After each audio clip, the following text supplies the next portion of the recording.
Hai guys, kembali lagi bersama gua di channel Aam KGP. By the way, apa kabar kalian? Semoga dalam keadaan sehat selalu ya.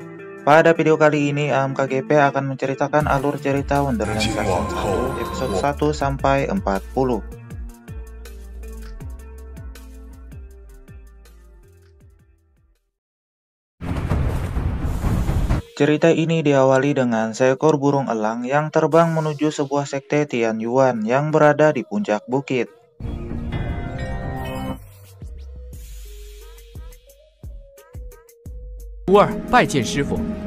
Terlihat salah satu murid di sana yang bernama Xingyun sedang berbicara dengan gurunya. Sang guru mengatakan jika dia sudah menembus batas keabadian dan akan pindah alam. Xingyun diminta untuk menggantikannya menjadi ketua sekte Tianyuan selanjutnya. Xingyun sempat menolak karena masih ada murid lain yang lebih berhak untuk mengemban tugas tersebut.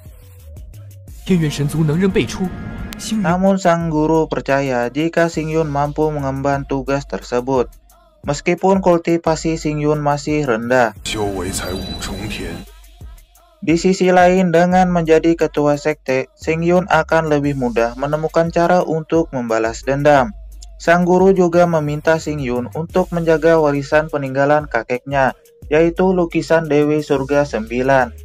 Jika suatu saat Xingyun bisa memecahkan misteri pada lukisan tersebut, ada kemungkinan mereka akan bertemu kembali.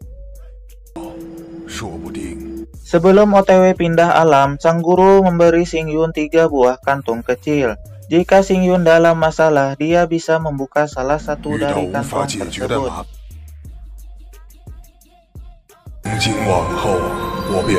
Sang guru menghilang, suasana sedih menyelimuti tempat di sana.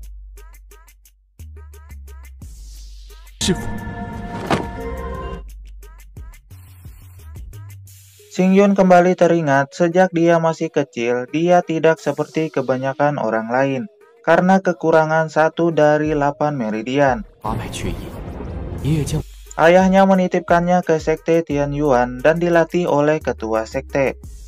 Tetapi setelah terjadi perang, banyak anggota klan yang dihabisi. Hanya Xingyunlah yang selamat seorang diri. Singkat waktu diadakanlah pertemuan antara anggota sekte dengan ketua sekte yang baru. Terlihat orang-orang tidak percaya dengan kemampuan Xingyun sebagai ketua. Selain itu, kultivasinya masih di tingkat 5 surgawi. Namun para tetua menghentikan pembicaraan para murid-murid tersebut dan meminta mereka bersama-sama untuk membantu Xingyun. Karena dia ditunjuk langsung oleh ketua sekte sebelumnya untuk menggantikannya. Tak lama Xingyun pun datang. Mereka semua memberi hormat ke Xingyun. Salah satu tetua memberikan buku absen murid sekte ke Xingyun, di mana mereka semua akan menghormatinya sebagai ketua sekte yang baru. Singkat waktu terlihat pemandangan sebuah kota yang diselimuti awan hitam. Ada 3 orang ninja yang mencurigakan. Apakah mereka dari desa Konoha? Mimin juga nggak tahu. Terdengar dari pembicaraan mereka bertiga, mereka baru saja menghabisi beberapa ahli tingkat surgawi, dan orang-orang masih mencari keberadaan ketua mereka.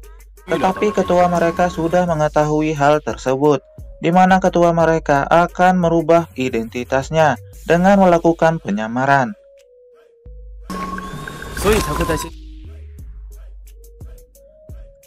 Scene berpindah ke sebuah rumah. Terlihat laki-laki yang sedang sakit keras. Diceritakan laki-laki tersebut sejak dia masih remaja sering dibully oleh teman-temannya di keluarga bulu ilahi. Dia berniat suatu hari nanti dia akan membalas dendam. Saat sedih, laki-laki tersebut melempar benda yang ada di dekatnya.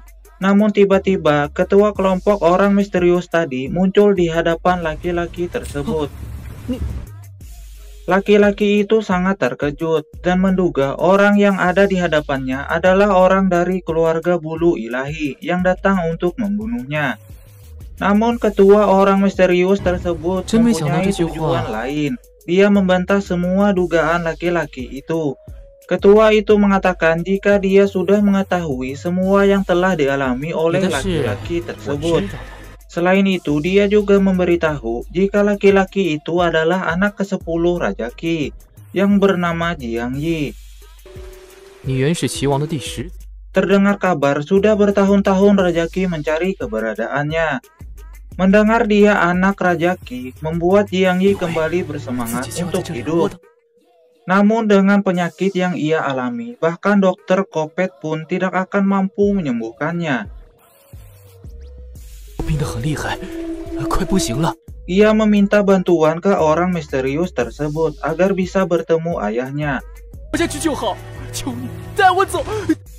Orang misterius itu bersedia membantunya dengan sebuah perjanjian. Lalu dia membuka jubah jas hujannya.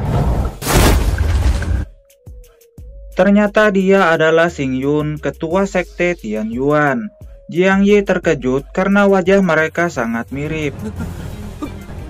Dia menduga semua yang terjadi adalah rencana Xing Yun untuk menghabisinya dan mengambil semua hartanya.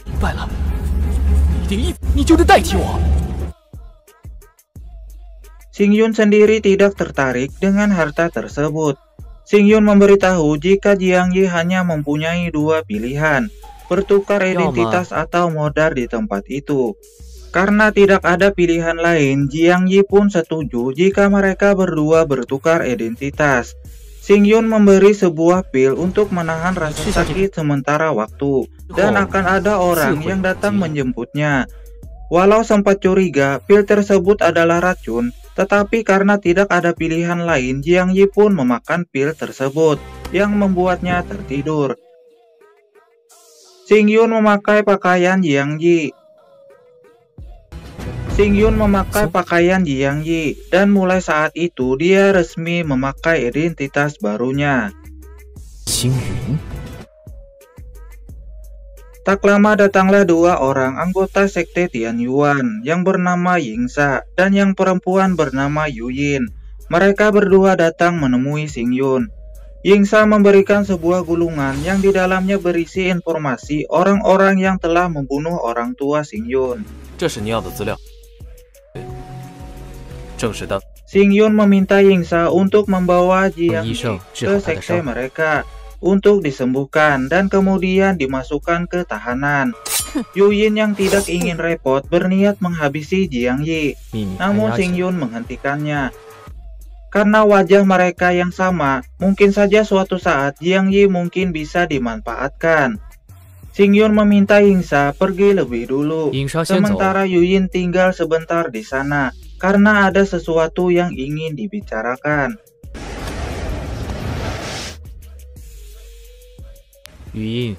Xing Yun bertanya ke Yuyin apakah dia kurang puas dengan keputusan jika dia diangkat menjadi ketua sekte mereka. Dia memberitahu jika Yuyin tidak setuju dengan keputusan tersebut, sama saja dia mengkhianati sekte. Namanya laki-laki, Xing Yun menggunakan kesempatan tersebut untuk menggoda Yuyin. Karena Yuyin merupakan seorang asasin, pasti dia mengetahui hukuman apa yang akan diberikan. Yuyin mengatakan dia akan setia, namun namanya juga perempuan, lain di mulut, lain di hati. Dalam hatinya Yuyin masih kesal dengan Xing Yun. Xing Yun sendiri terus menggoda Yuyin, bahkan saat dia hendak pergi. Setelah Yuyin pergi, Xing Yun memperhatikan lukisan yang diberikan gurunya. Saat membuka lukisan tersebut, terasa qi dalam tubuhnya mengalir tidak beraturan. Dia baru menyadari alasan gurunya memintanya menjaga lukisan tersebut agar tidak hilang. Selain itu, jika dia berhasil memecahkan misteri lukisan Dewi Surga 9 tersebut, ada kemungkinan dia bisa bertemu gurunya kembali.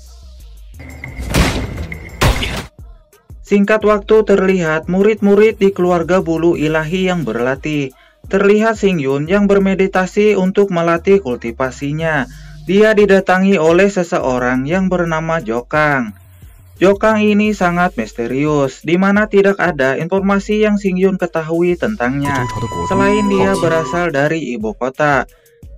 Walau Jokang sedikit lemah, tetapi ketika dulu bersama Jiang Yi, dia selalu membantunya karena mereka berdua adalah saudara angkat. Di sini Mimin mau kasih tahu jika Jiang Yi itu namanya saat berada di keluarga bulu ilahi adalah Xingyun. Jadi bukan hanya wajah, nama mereka juga sama. Sedangkan Jiang Yi adalah nama kecilnya sebelum diculik dan dibawa ke keluarga bulu ilahi. Karena sebelumnya diceritakan Xingyun yang sakit, Jokang memberinya obat untuk menyembuhkan lukanya. Mereka berdua membicarakan tujuan Jokang yang ingin mengajak Xingyun bergabung dengannya dan pergi ke Gaojing. Karena Jokang ini mengetahui Xingyun hidupnya tidak bahagia di keluarga bulu ilahi. Namun Xingyun tidak bisa mengikuti Jokang. Dia berencana akan terus berlatih agar bisa menjadi murid tetua agung. Mendengar ucapan Xingyun, salah satu murid yang merupakan preman kelas di sana mentertawakannya. Orang tersebut bernama Cheng Yu, yang berasal dari keluarga Cheng. Diceritakan jika dialah orang yang suka membuli Xingyun sebelumnya, hingga ia mengalami sakit akibat luka yang berat. Cheng Yu ini selalu mengejek Xingyun yang selalu berlindung di belakang Jokang. Namun Xingyun yang menyamar tentu kesal mendengarnya. Karena hal tersebut adalah masalah pribadinya, maka Xingyun maju untuk mengatasinya sendiri. Jokang berusaha melindungi Xingyun karena dia khawatir Xingyun akan terluka lagi. Karena Xingyun yang menyamar ini adalah ketua sekte Tianyuan, dia tidak mau berlindung di belakang orang lain. Jokang menyadari jika Xingyun yang ada di hadapannya sangat berbeda dengan sebelumnya yang dia kenal. Cheng Yu kembali mengejek Xingyun yang mana diceritakan jika Xingyun selalu babak belur dipukuli olehnya. Karena tidak tahan dengan bacotan Cheng Yu, Xingyun menantangnya bertarung. Saat mereka berdua ingin memulai pertarungan, ada seorang perempuan seksoi yang memperhatikan mereka dari kejauhan. Perempuan tersebut bernama Yanran. Menyadari kehadiran Yanran, Cheng Yu ini semakin percaya diri kembali bisa menghajar Xingyun. Pertarungan mereka dimulai dengan Cheng Yu yang mengeluarkan tekniknya.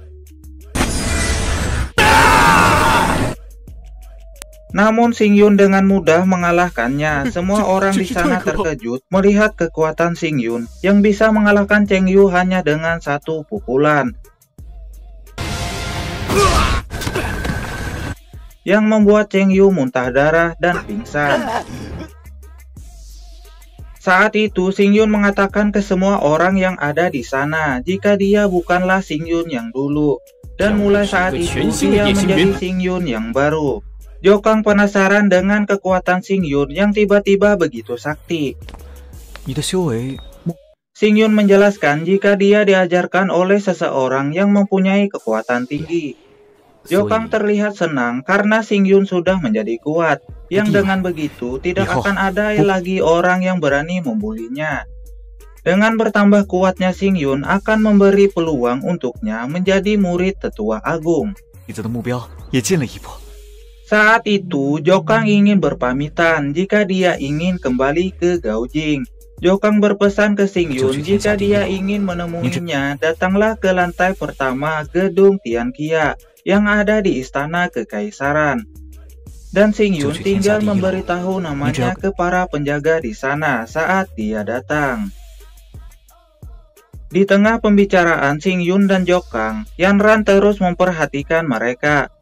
Dia menyadari Xingyun sudah menyembunyikan kekuatannya. Xingyun menyadari dirinya diawasi oleh Yanran. Diceritakan Yanran ini di usia sangat muda, sudah berada di tingkat ke-6 surgawi, dan menjadi murid tetua agung. Merasa dirinya sudah diketahui Xingyun, Yanran pun pergi dari sana. Jokang yang melihat hal tersebut menjelaskan jika Yanran adalah orang yang tidak terlalu dekat dengan murid-murid lain. Jokang menebak Xingyun naksir ke Yanran. Namanya laki-laki, siapa yang tidak tertarik dengan cewek seksoi. Shin berpindah ke Cheng Yu yang terluka karena pertarungan dengan Xing Yun tadi. Terlihat dia sangat kesal dan berniat akan membalas dendam ke Xing Yun. Singkat waktu, terlihat seorang wanita cantik yang duduk di kursi roda. Dia bernama Su Yun. Tak lama, datanglah seorang laki-laki yang merupakan adiknya yang bernama Xing Zhao yang datang menemuinya. Xing Zhao memberitahu jika dia ingin menjadi murid tetua agung. Jika dia berhasil mempelajari teknik rahasia keluarga Xing Yu dan menjadi pemilik rumah, dia bisa menolong kakaknya tersebut dari pernikahan yang tidak ia inginkan, di mana Su Yun ini akan dijodohkan dengan keluarga Xian Ming. Su Yun berencana ingin berkorban agar keluarga Xian Ming dapat membantu keluarga Xing Yu. Xing Zhao sangat kesal. Seharusnya orang yang dijodohkan tersebut adalah Yan Ran, tetapi tetua di keluarga Xing Yu mengubahnya. Diceritakan jika dulu Su Yun ini adalah seorang wanita cantik yang sangat berbakat. Namun ada seseorang yang tidak menyukainya, di mana dia diracun yang membuat kultivasi dan kesehatannya memburuk, sehingga membuatnya lumpuh. Di tengah pembicaraan adik kakak tersebut, datanglah Cheng Yu yang merupakan adik tiri Su Yun dan Xing Zhao. Cheng Yu memberitahu jika dia diserang oleh Xing Yun dan meminta Xing Zhao untuk melawannya. Xing Zhao sendiri menolaknya. Namun Cheng Yu dengan siasat hasutannya, dia mengatakan jika Xing Yun bertujuan ingin menjadi murid tetua agung. Mendengar hal tersebut, karena Xing Zhao sangat menginginkan menjadi murid tetua agung, termakan hasutan dari Cheng Yu tersebut. Xing Zhao yang penasaran dengan Xing Yun bersiap pergi untuk mencarinya.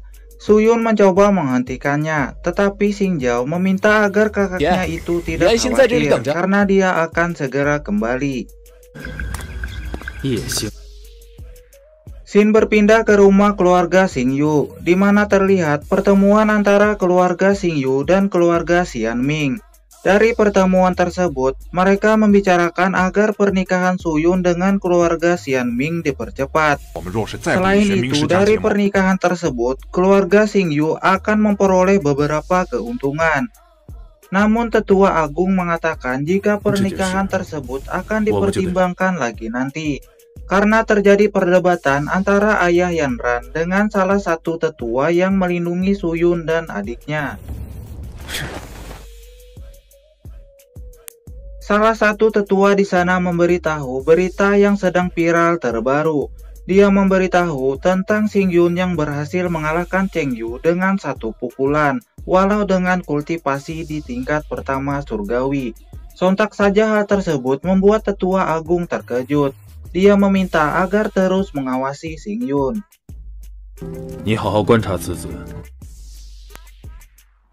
Singkat waktu terlihat Xing Yun yang sedang bermeditasi untuk meningkatkan kultivasinya. Dia terkejut karena dengan cepat dia bisa menembus tingkat kelima surgawi. Setelah selesai, dia berbaring melihat ke arah awan. Siapa tahu ada wajah si doi. Saat sedang santai, tiba-tiba Xing Zhao datang menemuinya.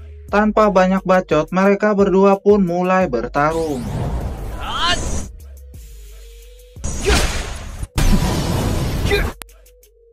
Di pertarungan tersebut, Xing Yun mencoba memancing Xing Zhao agar mengeluarkan kekuatannya dengan cara menjelekkan Xing Zhao dan kakaknya. Mendengar kakaknya itu direndahkan oleh Xing Yun, dia pun mengeluarkan seluruh kekuatannya.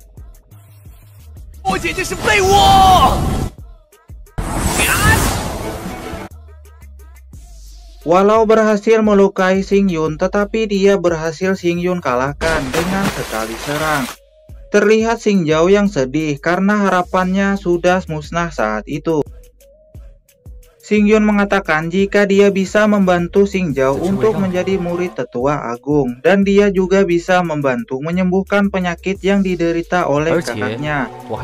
Mendengar ucapan Xing Yun, Xing Zhao sendiri tidak percaya, karena dokter di kotanya saja tidak sanggup untuk menyembuhkan penyakit kakaknya tersebut. Xing Yun mencoba meyakinkan Xing Zhao jika dia bisa menyembuhkan kakaknya itu.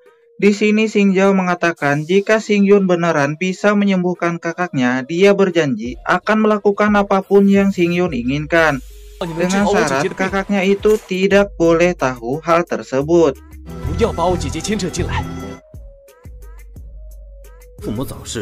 Diceritakan jika Xing Yun sudah mengetahui informasi tentang Xing Zhao dan kakaknya dari Yingsa, di mana Xing Zhao akan melakukan apa saja jika Xing Yun bisa membantu kakaknya. Xing Zhao mengajak Xing Yun ke rumahnya. Setelah sampai, akhirnya Xing Yun bertemu dengan kakaknya. Xing Zhao memberitahu kakaknya jika Xing Yun bisa menyembuhkan penyakitnya. Namun karena wanita suka curiga, dan selain itu dia merasa semua itu akan sia-sia, karena dokter saja yang ada di kota tersebut tidak mampu menyembuhkannya. Di sini Su Yun bertanya kenapa Xing Yun ingin membantu mereka. Karena bohong itu dosa, Xing Yun berterus terang jika dia membantu karena sudah melakukan perjanjian dengan Xing Zhao.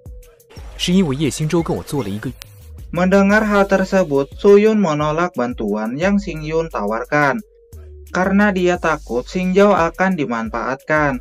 Xing Yun memberitahu saat itu Su Yun hanya mempunyai dua pilihan saja. Pilihan pertama menikah dengan keluarga Xian Ming. Yang kedua, dia akan mati meninggalkan adiknya sendirian.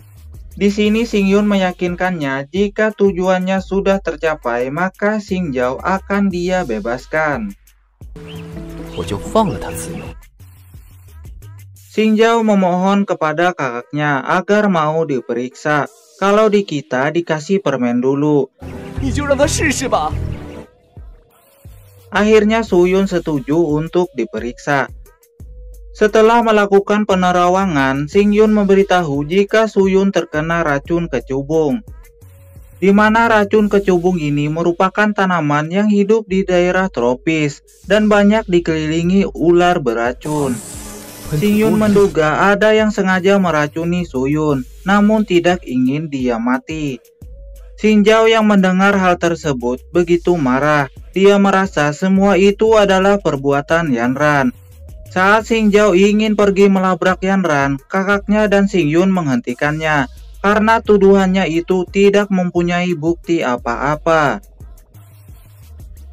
Xing Yun memberitahu jika racun yang ada di tubuh kakaknya itu tidak begitu kuat.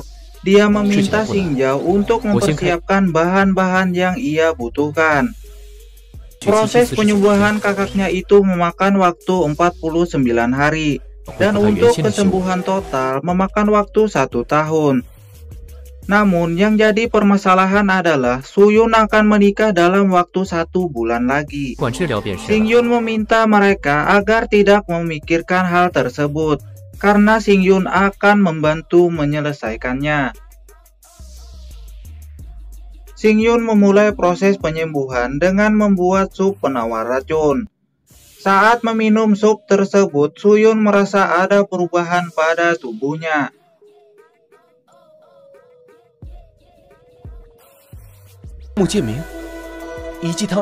Xing Yun meminta Xing Zhao untuk menunggu di luar karena dia akan melanjutkan penyembuhan. Xing Yun mengeluarkan jarum akupunturnya. Di sini Su Yun merasa asing dengan jarum ke-10. Xing Yun memberitahu jika jarum tersebut berfungsi untuk menyerap semua racun yang ada di dalam meridian. Su Yun mengakui jika pengetahuan pengobatan Xing Yun jauh melebihi dirinya.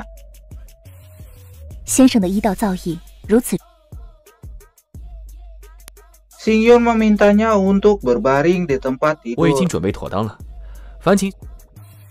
Namun sebelumnya Su Yun bertanya jika dia sudah sembuh, apakah dia bisa menggantikan adiknya untuk melayani Xing Yun selamanya. Xing Yun kembali menjelaskan jika Su Yun tak perlu melakukan hal tersebut, karena jika tujuannya tercapai, dia akan membebaskan adiknya. Di sini Su Yun merasa jika Xing Yun menolak sarannya tersebut karena menganggap dia tidak berguna. Xing Yun menjelaskan jika perjalanannya akan sangat berbahaya. Karena merasa Xing Yun mengkhawatirkannya, akhirnya Su Yun baper. Dia meminta Xing Yun membaringkannya. Xing Yun pun memulai proses tusuk-tusuk jarumnya. Entah sakit atau apa, desahan Su Yun terdengar sampai luar. Hal tersebut membuat Xing Zhao sangat khawatir dengan kakaknya. Di sisi lain, Su Yun terus saja mendesah, yang membuat Xing Yun sedikit kesal. Karena jika dia terus seperti itu, bakal ada yang ngaceng.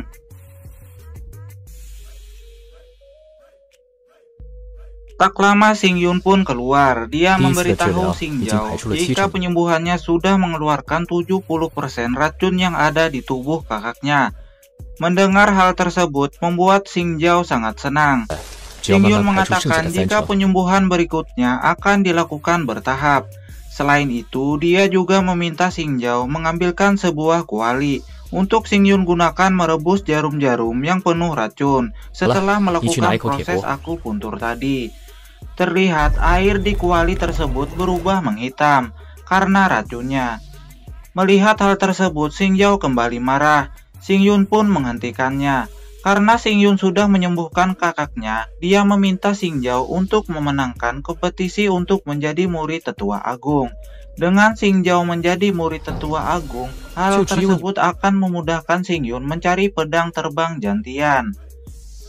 Diceritakan jika pedang jantian ini merupakan senjata sihir yang diwariskan secara turun-temurun di keluarga Xing Yu. Konon katanya jika ada yang mendapatkannya akan menjadi sakti mandraguna.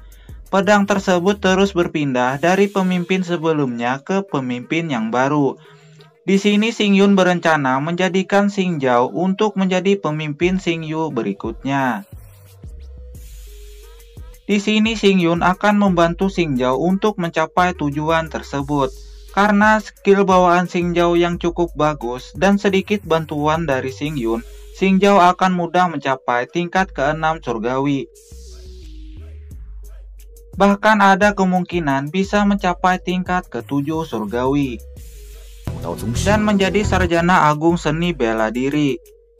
Di sini Xing Yun juga memberitahu tujuannya yang sebenarnya, yaitu menggunakan kekuatan keluarga Xing Yu untuk membantunya membalas dendam.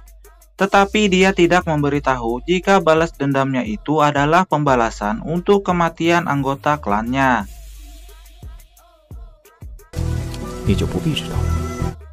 Karena Xing Zhao sudah berjanji untuk membantu Xing Yun, walau kebencian atau apa yang menjadi alasan Xing Yun untuk balas dendam tersebut, Xing Zhao mulai saat itu bersumpah menjadi pedang Xing Yun untuk selamanya.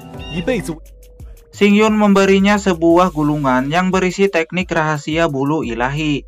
Karena untuk menembus tingkat 6 surgawi, Xing Zhao harus berlatih teknik yang ada di gulungan tersebut. Xin berpindah ke Cheng Yu yang tubuhnya dipenuhi perban. Kakaknya mencoba membantunya mengobati pinggangnya yang encok, yang membuatnya berteriak kesakitan minta tolong. Di sini Cheng Yu memberitahu kakaknya jika Xing Zhao telah dikalahkan oleh Xing Yun dan bertujuan ingin menjadi murid tetua agung. Cheng Yu meminta kakaknya agar berhati-hati. Namun karena kakaknya ini lumayan berpengalaman, dia berniat untuk mencari informasi tentang Xing Yun terlebih dahulu.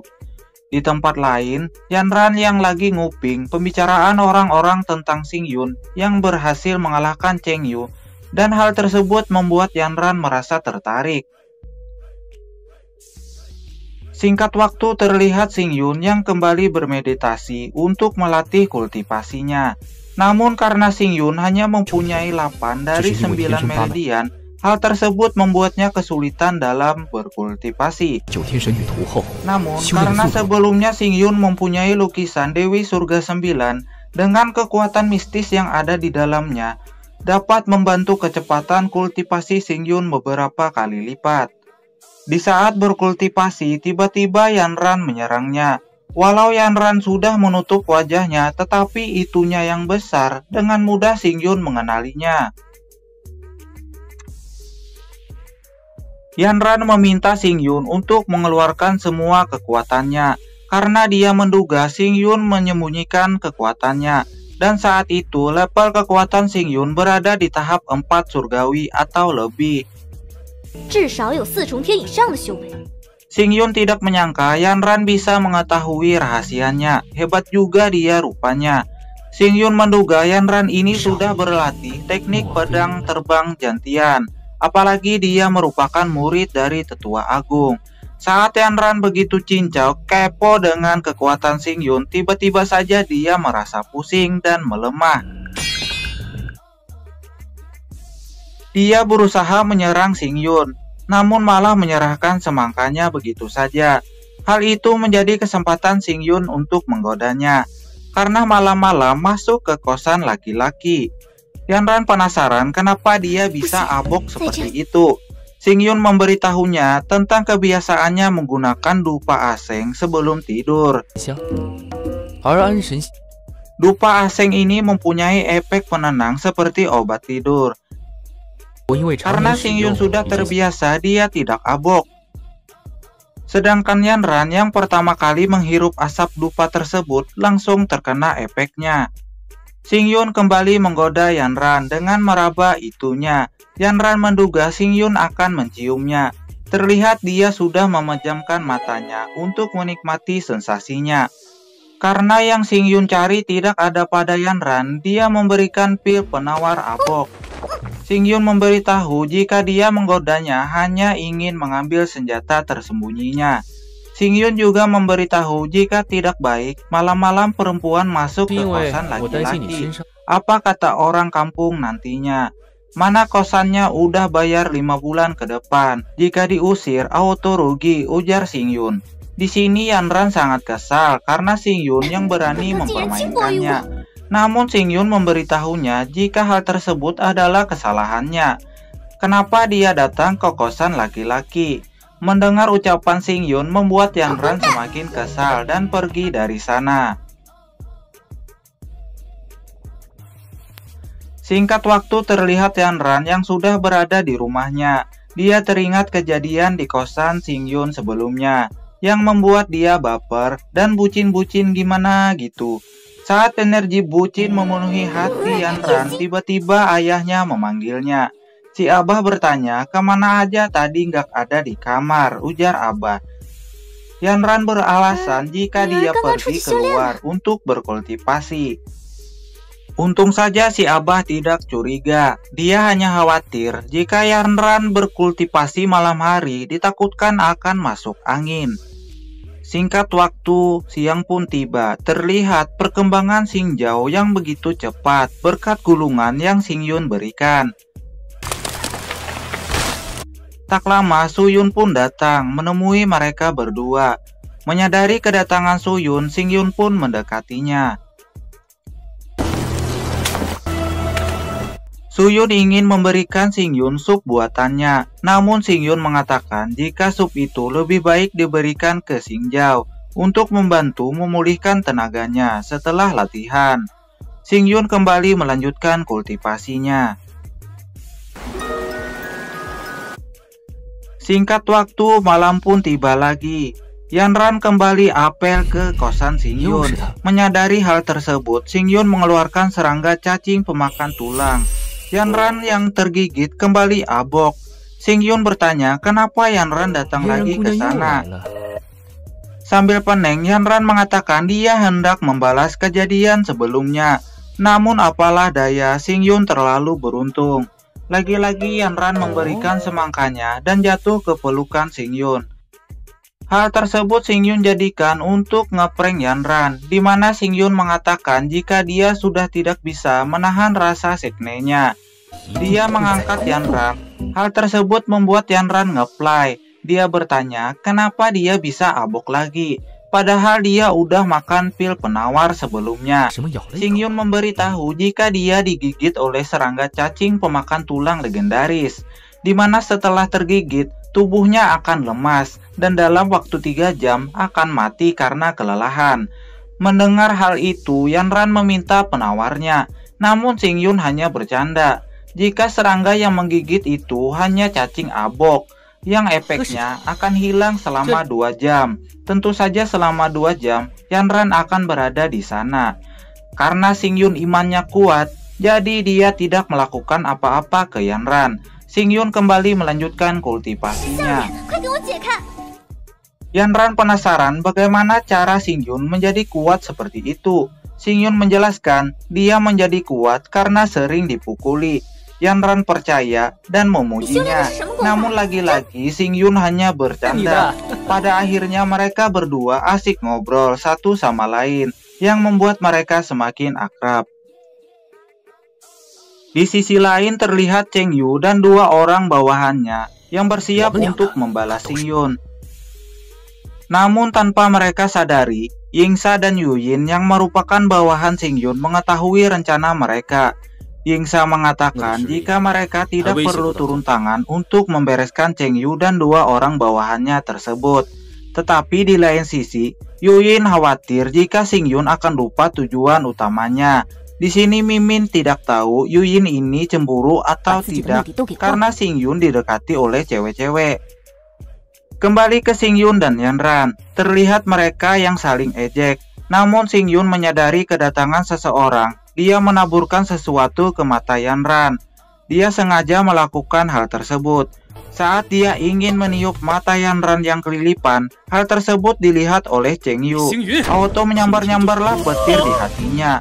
Diceritakan, Cheng Yu ini udah lama naksir dengan Yanran, tetapi tidak berani mengatakannya. Jadi di sini Mimin mau ngasih tahu buat adik-adik yang naksir cewek, ungkapin aja perasaannya. Meski ditolak, yang penting udah berusaha. Jika terlalu lama memendam rasa, takut ditikung orang lain yang membuat lebih sakit.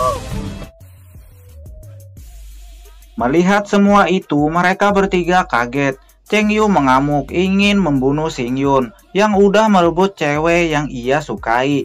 Kedua bawahannya menahan Cheng Yu untuk tidak mengganggu mereka berdua.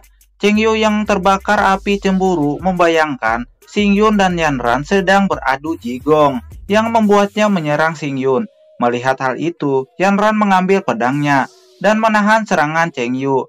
Yanran menganggap ucapan Cheng Yu terhadapnya hanya omong kosong dan menampar wajahnya yang membuat mereka bertiga pergi dari sana.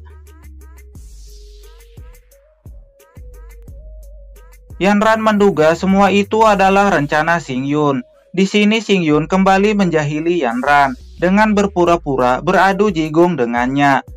Terlihat Yanran kembali kesal dan meninggalkan tempat itu.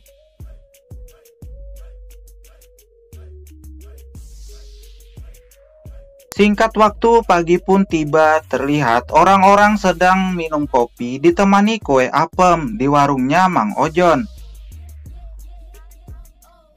Terlihat salah satu bawahan Cheng Yu menyebarkan gosip tentang Yanran dan Xing Yun yang tadi malam mereka grebek di kosnya. Gosip itu pun menyebar kemana-mana.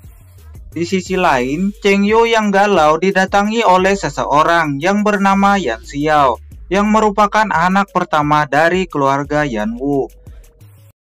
Kedatangannya tersebut untuk mengajak Cheng Yu bekerja sama dengannya. Cheng Yu sempat menolak karena keluarga Xing Yu dan keluarga Yan Wu adalah musuh bebuyutan.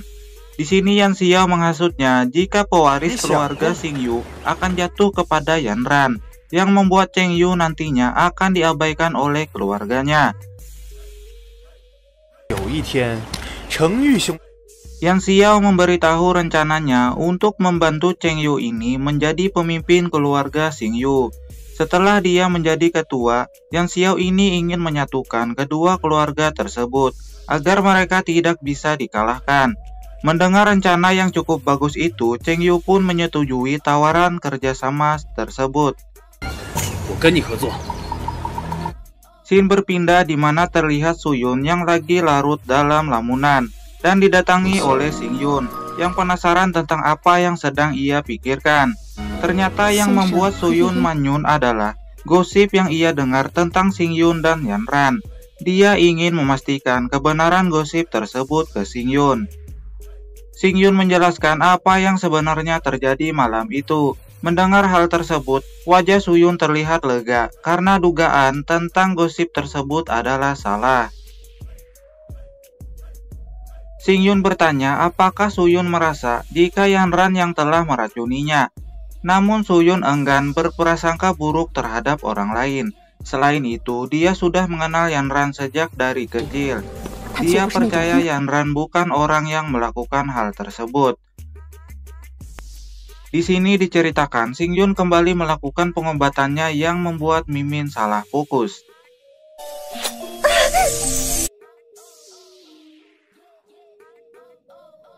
Di tempat lain terlihat Yanran dan si Abah. Di sini si Abah bertanya tentang gosip yang beredar antara Yanran dan Singyun pada malam kemarin.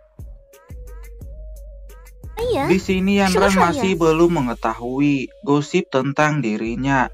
Si Abah pun menjelaskan jika di kampung lagi viral-viralnya gosip penggerebekan Yanran dan Singyun di rumah kosnya. Mendengar hal tersebut, Yanran mencoba membela diri. Jika dia datang ke kos Singyun hanya untuk menyelidiki kekuatan Singyun yang dia sembunyikan. Tetapi tanpa disengaja, aksinya dilihat oleh Cheng Yu dan bawahannya yang menyebarkan gosip tersebut. Karena si Abah sayang dengan Yanran, dia pun mempercayainya. Selain itu, si Abah bertanya apa saja yang Yanran ketahui tentang Singyun. Yanran ini menjelaskan jika menurut tebakannya Singyun berada di tingkat 4 surgawi. Dia meminta izin ke Abah untuk melanjutkan penyelidikannya.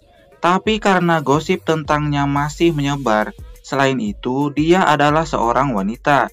Tentu hal itu berakibat buruk untuknya. Bisa turun harga jujuran, ujar Abah. Dia pun tidak mengizinkannya.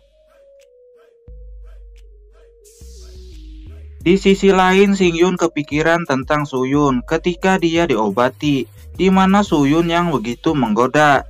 Namun dia kembali sadar dengan tujuan utamanya, yaitu sukses dulu, baru mencari cinta. Tak sengaja Singyun mendengar kabar jika Cheng Han meninggal dan di tubuhnya ada senjata milik Yanran. Sontak saja kejadian itu membuat heboh satu kampung. Singyun menduga Yanran sedang dijebak. Mereka semua diminta berkumpul ke aula untuk bertemu dengan para tetua di sana. Singyun pun datang ke tempat tersebut. Salah satu tetua atau Abah Yanran memintanya untuk berlutut. Namun karena Singyun orang baru, sebagian dari mereka masih belum menganggapnya keluarga. Abah Yanran sedikit kesal karena setelah tetua ketiga pergi, merekalah yang membesarkan Singyun. Di sini Singyun menganggap mereka hanya memberinya tempat tinggal dan tidak peduli dengannya. Diceritakan jika tetua ketiga adalah orang yang membawa Singyun ke keluarga Singyu. Dan orang-orang menganggap Singyun ini adalah anak haram darinya. Mungkin tetua ketiga ini adalah orang yang menculik Singyun kecil dari Raja Qi. Karena Singyun berani melawan ucapannya, Abah Yanran meminta penjaga untuk memaksa Singyun berlutut. Namun tetua agung meminta Singyun untuk duduk saja. Penyelidikan pun dimulai. Mereka semua berkumpul di sana, bertujuan untuk mencari tahu penyebab kematian Cheng Han. Saat itu, Yanran dicurigai sebagai pelaku pembunuhan tersebut, karena di tubuh Cheng Han terdapat senjata milik Yanran. Yanran menjelaskan jika senjatanya tersebut telah hilang beberapa bulan lalu, dan sudah melapor pada ketua kedua. Tetua kedua membenarkan yang Yanran katakan. Namun hal tersebut masih belum bisa menghapus kecurigaan terhadapnya. Ketua ke-1 bertanya di mana Yanran berada pada jam 9 sampai jam 11 malam kejadian tersebut. Dengan malu-malu, Yanran mengatakan jika dia sedang apel di kosnya Xingyun, sehingga membuat orang-orang membenarkan gosip yang sedang viral tersebut. Yanran menjelaskan semua yang terjadi di sana, tetapi Cheng Yu menyangkalnya, karena ucapan Yanran semua bohong. Si Abah pun meminta tetua agung tidak termakan ucapan Cheng Yu. Xingyun pun ikut berbicara jika Yanran memang ada di kosnya malam itu. Itu membuktikan jika mereka bertiga tidak ada hubungannya dengan pembunuhan tersebut. Abah Yanran yang merasa Xinjiao adalah saingan anaknya mencurigainya. Namun Xinjiao mengatakan jika dia saat itu menjaga kakaknya yang sakit. Xingyun mengatakan sepertinya ada orang di dalam keluarga yang bekerja sama dengan keluarga lain. Hal itu membuat Cheng Yu khawatir jika dia pernah bertemu dengan Yan Xiao.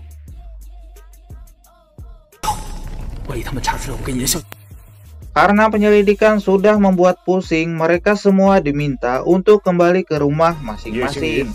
Namun Xingyun diminta untuk tinggal sebentar, di mana Xingyun dan tetua agung sama-sama berpendapat jika pembunuh tersebut adalah orang dari luar sekte mereka. Ayah Yanran menduga semua itu perbuatan dari keluarga Yanwu. Tetua agung mempersilahkan Xingyun pergi dan memintanya merahasiakan hal tersebut. Xingyun merasa keluarga Xingyu saat itu sedang mengalami krisis, dan tuduhan ke Yanran memang sengaja dilakukan karena dia adalah murid dari tetua agung. Kembali ke aula, tetua agung berencana melanjutkan penyelidikan pembunuhan tersebut dan melarang anggota klannya keluar wilayah tanpa seizinnya. Dia meminta Abah Yanran untuk membawa Yanran menemuinya. Scene berpindah ke kosan Xingyun, di mana terlihat dia sedang berbicara dengan Yingsa.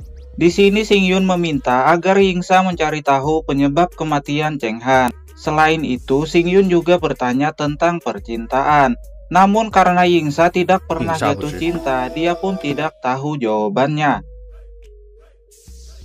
Xingyun meminta Yingsa melaporkan hasil penyelidikannya 3 hari yang akan datang.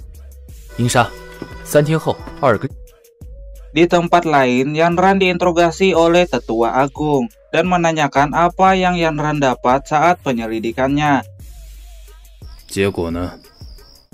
Yanran pun menceritakan semua yang terjadi, di mana di malam pertama dia malah abok dengan dupa aseng yang membuatnya memberikan semangkanya ke Xingyun. Dan di malam kedua, dia kembali abok digigit oleh serangga cacing pemabok, yang membuat dia tidak bisa melanjutkan penyelidikannya.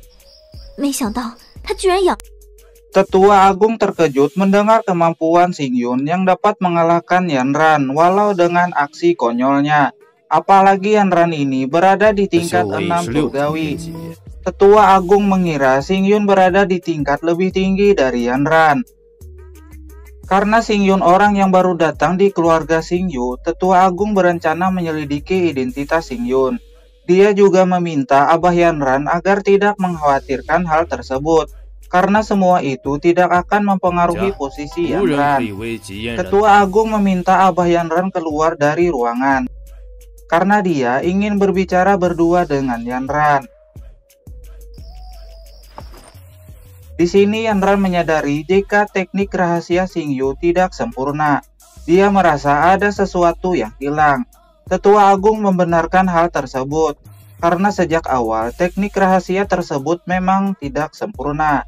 Di sini tetua agung menjelaskan jika ada teknik lain yang bernama rahasia bulu misterius. Jika teknik tersebut digabungkan dengan seni rahasia Xingyu, akan membuat orang yang mempelajarinya akan masuk 10 besar ring global kultivasi. Dia memberitahu orang paling kuat nomor 1 di dunia adalah Tian Yuan Senju dari klan Tian Yuan. Diceritakan jika Tian Yuan Senju pernah mengalahkan 5 tetua agung dari klan lain.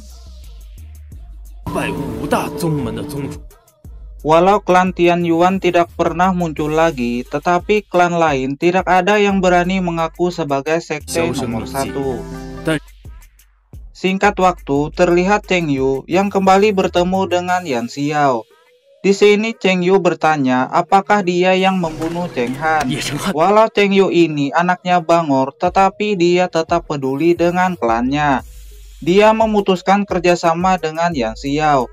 Tentu saja Yan Xiao tidak membiarkan Cheng Yu pergi begitu saja. Yan Xiao mengeluarkan kesaksiannya yang membuat Cheng Yu panas dingin dan bijinya berkeringat. Saat itu Yan Xiao memberinya sebuah bingkisan dan membisikkan sesuatu. Namun dari kejauhan mereka berdua tidak menyadari jika ada Yingsa yang memperhatikan mereka. Dengan teknik teleport Hokage keempat, dia pun dengan cepat melaporkan semua itu ke Xingyun. Singkat waktu, terlihat Yanran yang mengikuti Cheng Yu yang berjalan ke arah hutan. Sesampainya di hutan, Yanran tidak mengira jika semua itu adalah jebakan. Dia pun langsung diserang oleh elang sihir.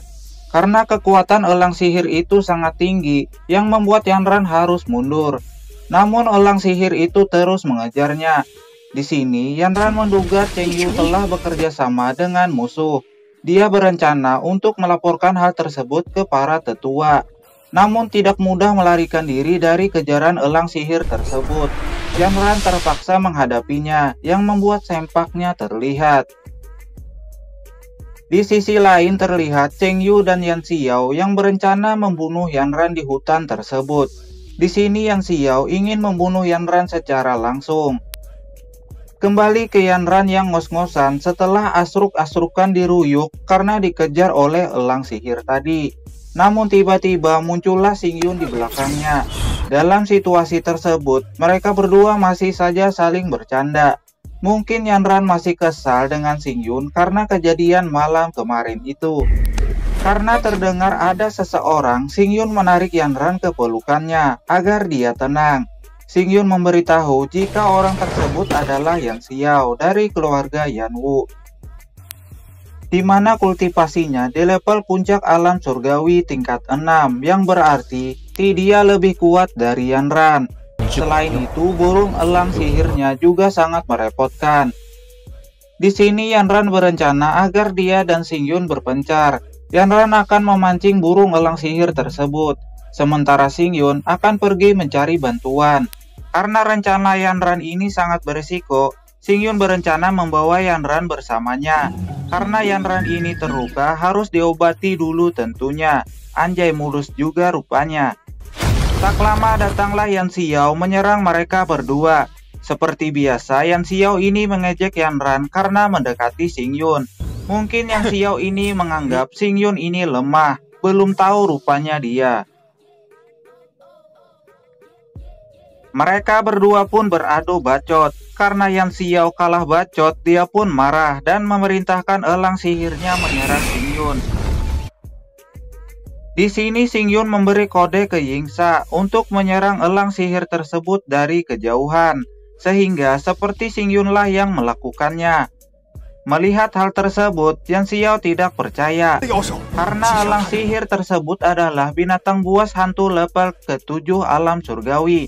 Kenapa dengan mudah Xingyun menghancurkannya? Yanran pun kaget melihat hal tersebut.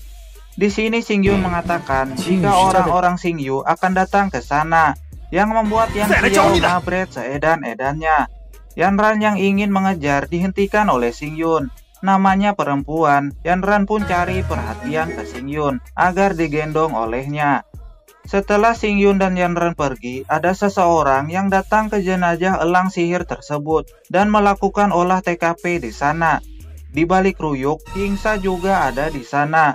Namun orang bermasker itu seperti mengetahui keberadaan Yingsa. Singkat waktu, terlihat Yan Xiao yang dibawa ke hadapan abahnya yang bernama Yan Wu. Di sini Yan Xiao meminta maaf karena gagal membunuh Yanran. Tentu saja si abah tidak memaafkannya begitu saja. Karena selain gagal membunuh Yanran, elang sihir yang baru abah beli juga modar di sana. Mana kreditannya belum lunas, auto dihajarlah si Yan Xiao ini. Tak lama datanglah orang yang menyelidiki kematian elang sihir tadi. Dia memberitahu setelah diotopsi, elang sihir tersebut modar karena serangan busur yang besar. Scene berpindah ke kosan Xing Yun, di mana Yingsa melaporkan jika dia telah menyabotase jenazah elang sihir tersebut, agar tidak diketahui penyebab kematian yang sebenarnya, yang membuat orang-orang Yanwu menganggap elang sihir tersebut terbunuh oleh busur besar yang dibuat oleh keluarga Xing Yu. Singkat waktu, malam pun poek. Terlihat Cheng Yu yang ditanyai oleh para tetua tentang perbuatannya ke Yanran. Di sini Cheng Yu membela diri. Dia mengatakan jika semua itu adalah rencana Yanran untuk memfitnahnya.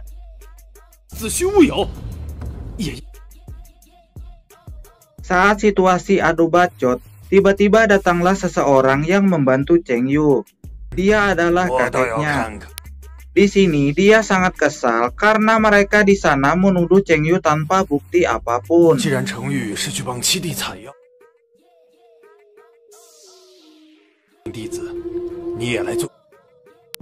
Keesokan harinya terlihat orang-orang yang sudah berkumpul di arena tersebut untuk menonton dan ikut serta memeriahkan acara tersebut.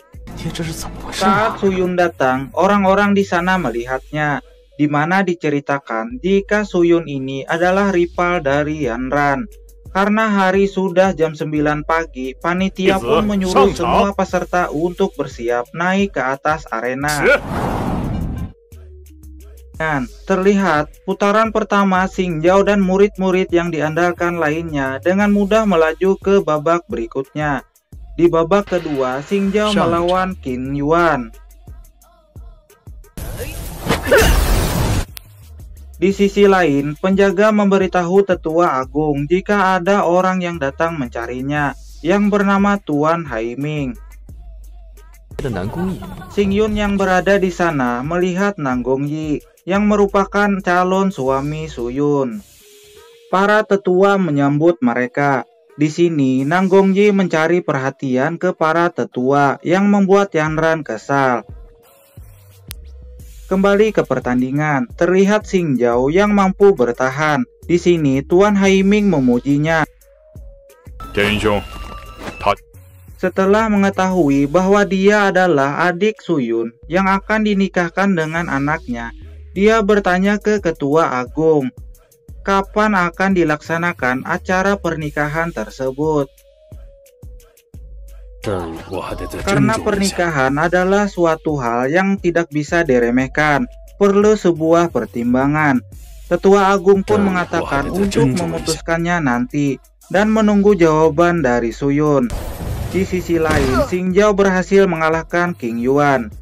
Para tetua dan orang-orang di sana tidak menyangka. Di tempat Suyun terlihat Nanggong Yi yang datang menggodanya. Namun karena ada Xing Yun di sana, dia pun melindungi Suyun. Xing Zhao pun datang dan meminta Nanggong Yi agar tidak lagi mendekati kakaknya. Di sini Suyun mengatakan walaupun dia lumpuh, dia juga punya hak untuk menentang keputusan pernikahan mereka tersebut. Jika ada yang memaksa, dia lebih baik mati, ucapnya. Di sini Xing Yun menduga keluarga Nanggong Yi ini menggunakan cara licik agar bisa menikahi Suyun. Orang-orang di sana sangat mendukung ucapan Xing Yun tersebut. Hal itu membuat Nanggong Yi seperti orang bodoh. Xing Yun memberitahu dia sekarang ini berada di daerah keluarga Xing Yu. Jika berbuat macam-macam, auto bonyok diamuk warga di sana. Karena udah kalah dia pun pergi. Singkat waktu, pertandingan terakhir untuk menentukan yang terpilih menjadi murid tetua agung pun dimulai. Namun tiba-tiba datanglah Yang Wu, menjebol pintu dan membuat keributan di sana. Salah satu ketua menyerangnya, namun dengan mudah dia mengalahkan ketua tersebut.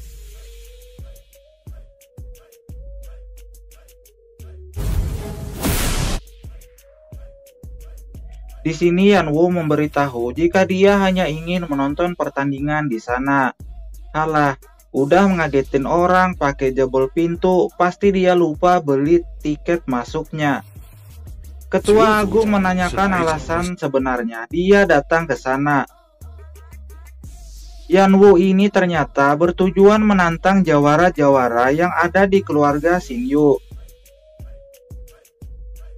Di sini Xing Zhao dan Cheng Peng meminta kepada Tetua Agung untuk mengizinkan mereka mencoba tantangan sparring Yan Xiao.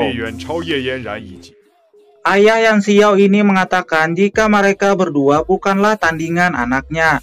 Selain itu, dia akan memberikan hadiah 20 juta rupiah jika ada yang bisa mengalahkan anaknya tersebut. Dengan syarat pertarungan tersebut adalah pertarungan hidup dan mati. Yan Ran pun menerima tantangan tersebut. Karena Yan Xiao kekuatannya di atas dari Yan Ran, dia meminta agar ada yang membantunya. Yan Ran memilih agar Xing Yun menjadi orang yang membantunya. Namun Xing Yun menolak permintaan tersebut.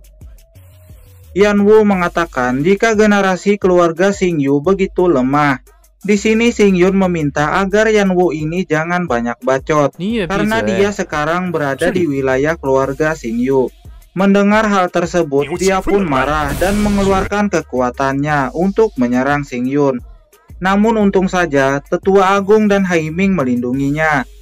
Di sini, Xing Yun memuji kekuatan Yan Wu ini sangat sakti, yang membuat para murid di sana kesakitan karena tekanan kekuatannya. Ketua Agung dan Haiming pun menenangkannya. Singkat waktu terlihat Yan Xiao yang menantang Xing Yun. Namun tiba-tiba Xing Zhao menyerangnya, tetapi Yan Xiao dengan mudah mengalahkannya. Yan Ran pun maju melawannya. Di sini Yan Ran menunjukkan teknik pedangnya. Namun Yan Xiao terlalu sakti, dia menunjukkan kekuatan tertingginya dengan memanggil roh elang sihir. Di sini Yan Ran berhasil menghancurkan teknik roh elang sihir tersebut, namun dia juga terluka. Hal itu dimanfaatkan oleh Yan Xiao untuk menyerang Yan Ran dengan teknik ular. Saat ular-ular itu menyerang, muncullah Xing Yun menolong Yan Ran. Pertarungan antara Yan Xiao dan Xing Yun pun terjadi. Di sini Xing Yun menyerang kaki Yan Xiao dengan jarum es, yang membuatnya terjatuh. Yan Wu mengatakan jika Xing Yun melakukan kecurangan, namun Tetua Agung dan Haiming tidak melihat Xing Yun melakukan kecurangan apapun. Pertarungan kembali berlanjut. Di sini Xing Yun sangat mudah menghindari semua serangan Yan Xiao. Orang-orang di sana sangat kagum dengan gerakan Xing Yun yang begitu lincah dan cepat. Dia pun berhasil membuat Yan Xiao terluka. Melihat pertarungan itu, Yan Wu ini langsung tertarik dengan Xing Yun dan berencana untuk membunuhnya. Untung saja Tetua Agung dan Haiming dengan cepat melindungi Xing Yun. Ketua Agung tidak menyangka Yan Wu ini akan membuat keributan besar di sana. Dia meminta agar Yan Wu ini berhenti. Namun Yan Wu ini tetap tidak berhenti. Pertarungan 3 ketua sekte pun terjadi.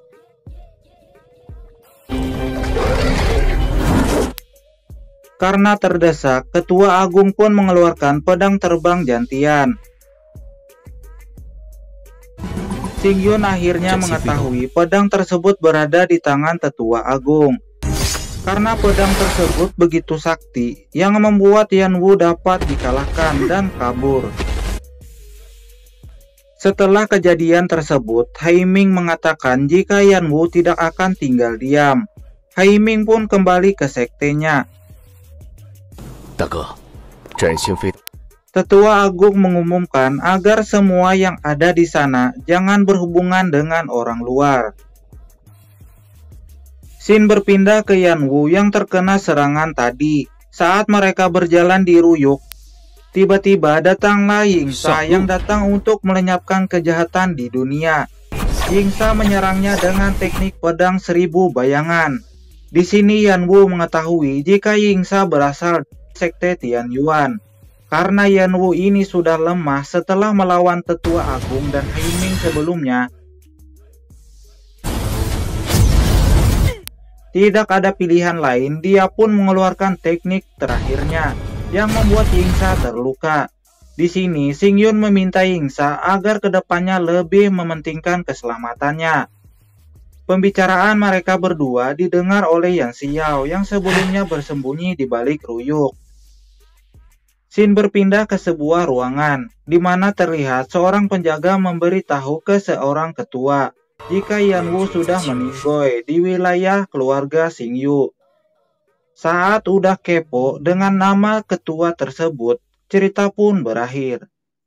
Sekian Wonderland Season 1 episode 1 sampai 40. Sampai jumpa di video berikutnya. Bye bye.